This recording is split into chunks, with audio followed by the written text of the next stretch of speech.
Es momento de conversar con quienes lideran ideas transformadoras. Sin pretexto.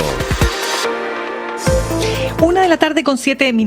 La Organización Internacional de la Viña y el Vino dio a conocer sus estimaciones para este año que indican que la producción mundial de vino tuvo una caída de 7% respecto de 2022 y llegó a su nivel más bajo desde 1961. Y todo esto debido a que los viñedos fueron azotados por fenómenos climáticos extremos, heladas extremas, estamos hablando de lluvias, ¿no es cierto?, muy intensas, la sequía.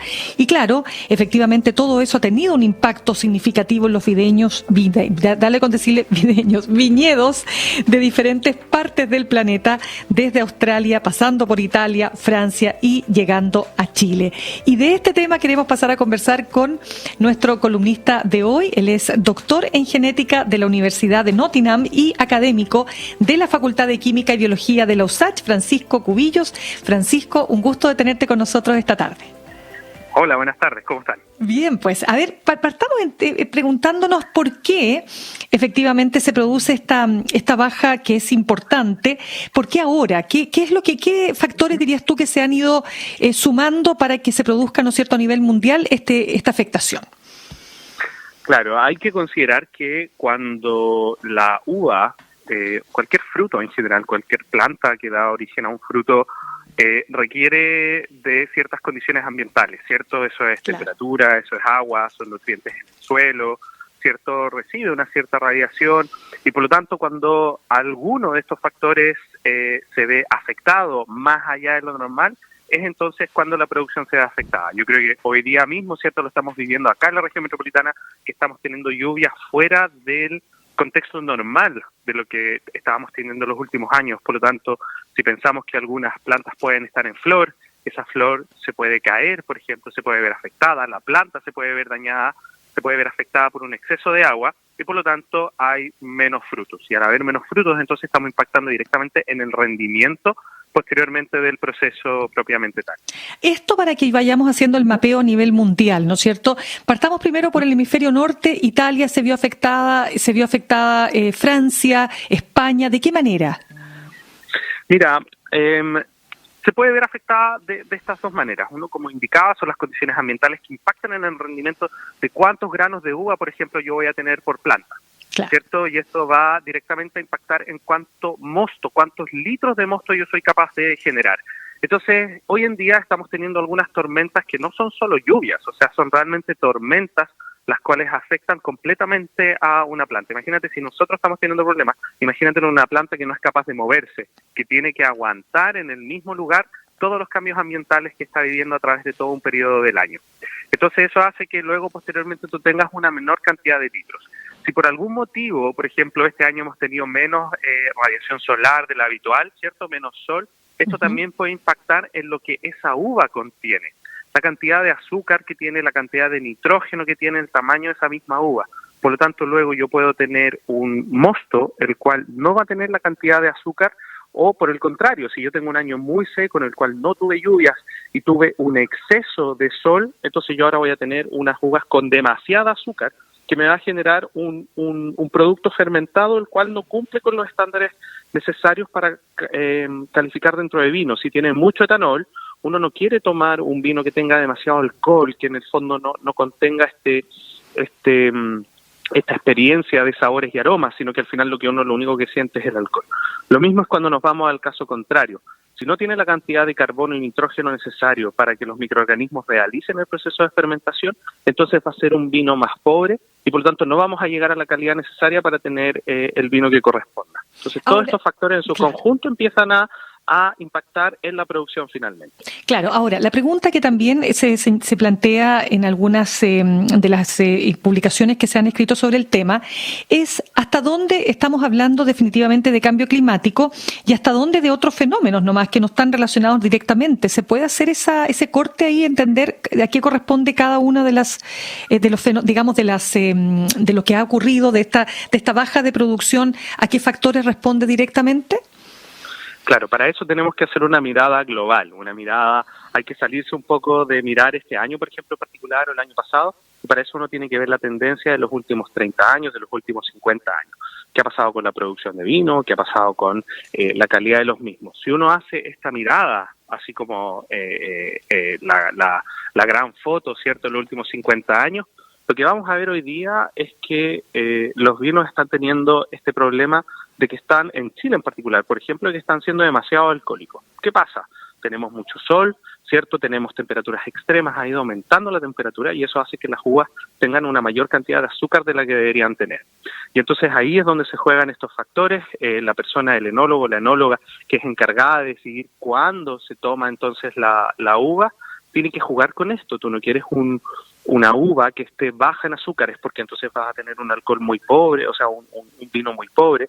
Pero si te pasas y tiene demasiado azúcar, entonces va a ser un vino muy fuerte, el cual no va a ser bien vendido y no va a ser de calidad. Por lo tanto, si nosotros miramos de esta gran perspectiva, vamos a ver que el cambio climático es como el gran responsable de los cambios que estamos viviendo. Nuestro desafío dentro de eso es ver cómo lo afrontamos en términos técnicos, por ejemplo, y en términos microbiológicos, cómo jugamos con los microorganismos que son parte de este proceso para ir entonces tratando de mantener la calidad a través de los años y cómo podemos ir jugando al mismo tiempo con las plantas, con los tiempos de cosecha. No sé si tú te has dado cuenta, pero a veces como que las vendimias se han ido adelantando. Antes eran más como hacia el otoño, ahora estamos casi que en mitad del verano ya casi que se están haciendo algunas vendimias.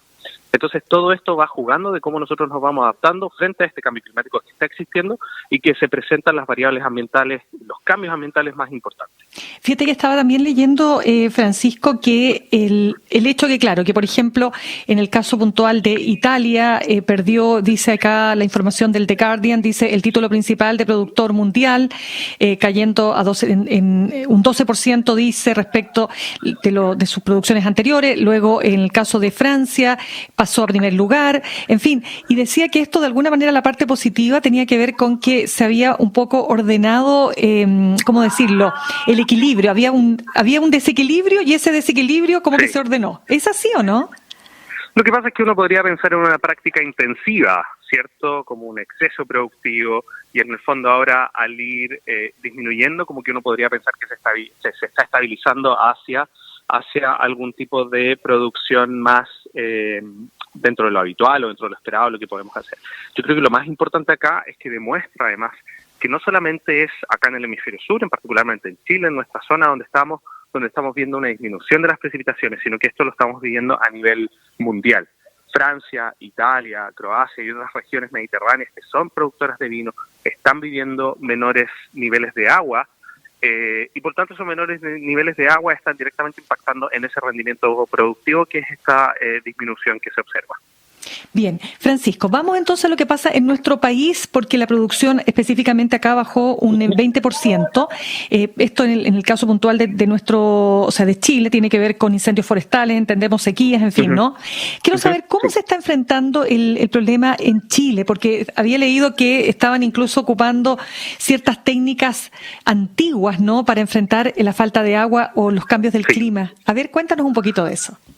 Nosotros tenemos que entender que tenemos que ser responsables. Lo que tú mencionabas del tema del equilibrio, ¿cierto? Está el equilibrio en el uso de los recursos. Entonces, antiguamente, por ejemplo, en el norte, el agua era administrada y era administrada de manera consciente, según tu comportamiento, según el comportamiento de las personas. Entonces, era si se les asignaba o no agua para sus riegos. Era, de alguna manera, había un uso consciente, como decía anteriormente, de lo mismo.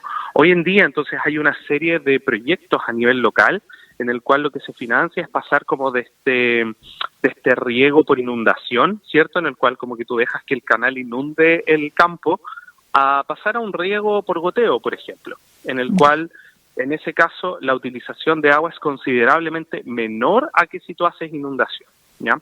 Entonces todo ese aprovechamiento consciente de agua, las parras no es que necesiten una gran cantidad de agua constantemente, pero sin embargo si tú haces un riego como corresponde, los tiempos que corresponde, entonces luego la parra eso también lo va a agradecer y va a tener el rendimiento. Por lo tanto es como un cambio en las tecnologías que venimos usando hasta ahora.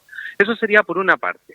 Y por otra parte también se puede jugar a través del proceso ya una vez que tenemos el mosto de uva y tenemos este jugo que debe ser fermentado, ahí también podemos jugar con los microorganismos que están realizando el proceso de fermentación para tratar que aquellos que son más eficientes, cuando a veces tenemos un jugo de uva que es más pobre en nitrógeno o en fuentes de carbono, o tiene un exceso de fuentes de carbono frente a estos cambios que podemos ver repentinos en el ambiente, entonces tener los microorganismos necesarios para que entonces se pueda hacer un proceso fermentativo, el cual pueda ser replicable y mantenga la calidad del proceso a través de los años independientes, como estas grandes tormentas o grandes cambios que a veces pueden parecer como el fin del mundo, Claro.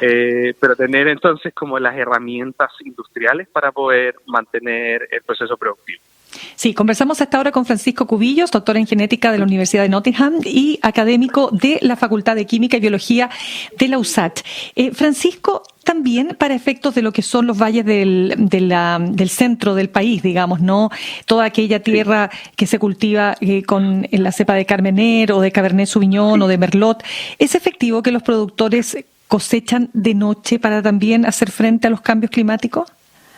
Sí, claro, se cosecha por ejemplo, hasta solamente tempranas horas en la mañana, por además el estado de la uva, ¿cierto? Porque ya luego con el calor también empieza a ser una uva en la cual puede ser destrozada al momento de poder tomarla. Entonces, en general, es un proceso que se hace muy tarde, podría ser en la noche ya, o muy temprano también en la mañana. Entonces, todo ese tipo de cambios son distintas estrategias, en el fondo, que finalmente va como parte del proceso, ¿cierto?, de poder hacer frente a estas condiciones. Luego también depende de la zona, porque, por ejemplo, hacia la costa tendemos a tener uvas las cuales son más para vinos blancos, ¿cierto?, para vinos más ácidos, los cuales no necesariamente requieren de esta adaptación, que sí ocurre en los valles centrales, Santa Cruz, por ejemplo, región metropolitana, en donde podemos tener, sobre todo durante el verano, en la época de cosecha, muy altas temperaturas. Y el uso de excremento de caballo, cuéntame, ¿eso es mito urbano o es así?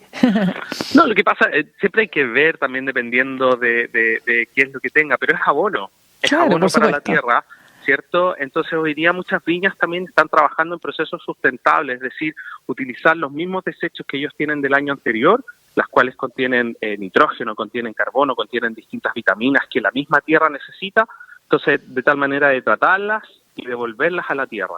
Y de esa manera entonces se está como trabajando sobre los recursos necesarios para esa tierra, porque la misma sequía va empobreciendo la tierra, ya no va permitiendo este reciclaje y este intercambio de nutrientes. Por lo tanto, por eso también desde la ciencia insistimos mucho en el uso sustentable de los recursos y la economía circular, porque de esa manera entonces podemos estar restableciendo los nutrientes que la tierra necesita. Y bueno, si hay caballos por ahí, a veces algunos animales, siempre cierto que coman alimentos, digamos, vegetales, entonces pueden devolver este abono histórico, cierto, el guano, el cual es rico en carbono, nitrógeno y otras cosas, entonces le devuelve esta riqueza a la tierra. Totalmente. Francisco, ¿qué pasa con la cerveza? Porque también sabemos que las altas temperaturas están afectando al lúpulo, que es este ingrediente clave de la cerveza. Sí, efectivamente, no solamente esto se ve a nivel de la uva, sino que también se ha estado viendo para otros cultivos, ¿cierto? Sabemos que la cerveza es hecha a partir de la malta es el grano germinado de la cebada, por lo tanto, por una parte podemos tener el rendimiento de la cantidad de azúcar que pueda tener este grano, que es necesario para hacer la cerveza, pero por otro lado está el lúpulo, y el lúpulo es el que le da el amargor a la cerveza. Por lo tanto, lo que se ha estado viendo es que con las recientes sequías, las plantas no logran tener la cantidad de estos ácidos necesarios para darle el amargor a la cerveza. Por lo tanto, tienen menor rendimiento.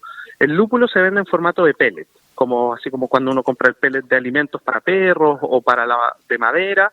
El lúpulo también se vende como un concentrado. Por lo tanto, en esos concentrados tú vas a tener una cierta cantidad de enzimas y de compuestos que le dan este amargor a la cerveza. Por lo tanto, si no logras decir, por ejemplo, en 20 gramos voy a tener tanto de estos compuestos, significa que tienes que aumentar la cantidad de lúpulo para poder llegar al mismo sabor amargo el cual es requerido, o los aromas requeridos por parte del lúpulo. Por lo tanto, ahí también hay un desafío en que efectivamente está disminuyendo ese rendimiento, y al disminuir el rendimiento entonces implica mayores costos, porque se quieren mantener los parámetros productivos. Claramente. Francisco, tenemos entendido que tú estudiaste la cerveza y tuviste un hallazgo el año pasado que fue muy difundido en los medios, y dijiste que las levaduras que dieron origen a la cerveza tipo lager proceden de la Patagonia. Cuéntanos un poco de eso. Mira, nosotros volvimos digamos, a los bosques patagónicos, fuimos a los bosques de los árboles de Notofagus, que incluyen la lenga, el coigüe, el ñirre y otros más. Y al hacer muestreo por la cordillera de los Andes, nos dimos cuenta, al estudiar las levaduras que estaban ahí, de que una de esas levaduras tenía una relación genética importante con la levadura que hoy en día se utiliza para hacer la fermentación de cerveza lager. Yeah. Entonces, al hacer como una disección de los genes que tiene esta levadura, nos dimos cuenta de que era la levadura ancestral de la levadura que hoy en día hace la cerveza en Alemania, o desde donde partió en la época medieval haciendo cerveza en Alemania. Por lo tanto, nosotros proponíamos de que fue una migración ancestral, estamos hablando de 40.000, 100.000 años atrás, hacia el hemisferio norte, que en algún minuto habitó en los bosques del hemisferio norte. La diferencia entre el hemisferio norte y el hemisferio sur es que en el hemisferio norte cortaron gran parte de los bosques nativos, cosa que nosotros hemos sido capaces de conservar en nuestra parte. Por lo tanto, ese nicho de las levaduras que originalmente ellos tenían, lo cortaron, pero en algún minuto esas levaduras lograron entrar en los procesos fermentativos en Europa. Y entonces nosotros ahí hicimos como toda esa disección de la ruta que habrían seguido las levaduras. ¿Y por qué es importante, Francisco, lograr esa denominación de origen de estos fermentos patagónicos? Sí. Esa es muy buena pregunta, porque en el fondo lo que nosotros estamos demostrando, primero que todo, no nosotros demostrando, pero estamos corroborando de que Chile es un laboratorio natural. O sea, tenemos una diversidad, una naturaleza increíble, una diversidad tanto de animales, plantas y microorganismos, hongos, que habitan nuestro país, que en el fondo nos da una riqueza biotecnológica para hacer un poco cambios o poder tener un sistema sustentable como frente a lo que estábamos conversando. Si hoy día tenemos desafíos en términos de la utilización de nuevos organismos para fermentación o de hacer frente a estos cambios climáticos, tenemos una diversidad tan importante y una riqueza genética y biológica tan importante que en el fondo esto puede servir de insumo en el futuro para generar nuevas levaduras para fermentación, ya sea de vino, de cerveza o de otros insumos necesarios, pan, pizza y otros fermentados. Pensemos hoy en día, ¿qué sería de nosotros si no fuese por las levaduras que son capaces de hacer pan, vino, cerveza y otros productos de consumo diario? Bien, pues Francisco Cubillos, doctor en genética de la Universidad de Nottingham y académico de la Facultad de Química y Biología de la USACH, 1.000.000 de gracias por estar con nosotros esta tarde. Muchas gracias a ustedes por la invitación. Gracias, que tenga buen fin de semana.